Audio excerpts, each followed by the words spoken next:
IVF చికిత్సలో 25% భారీ discount, free doctor consultation, free ultrasound scan, logo launch, Andro max advanced male infertility centre ను కూడా ప్రారంభించారు. వివాదాస్పద IAS ప్రొబేషనరీ అధికారి ఆల్రెడీ ఆమె సర్వీస్ నుంచి తీశారు, జీవితకాల నిషేధం విధించారు.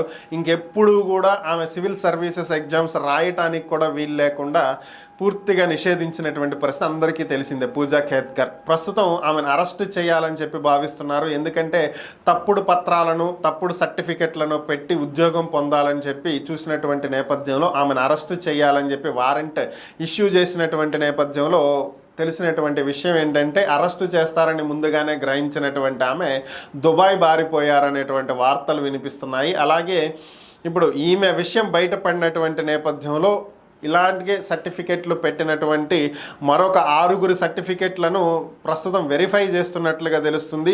వీరివి కూడా ఫేక్ అని తెలిస్తే ప్రభుత్వం మరి ఏం నిర్ణయం తీసుకుంటుందో చూడాలి. ఒకవేళ అవి జెన్యూన్ అయితే వాళ్ళు యథావిధిగా విధుల్లో కొనసాగేటువంటి అవకాశం ఉంటుంది.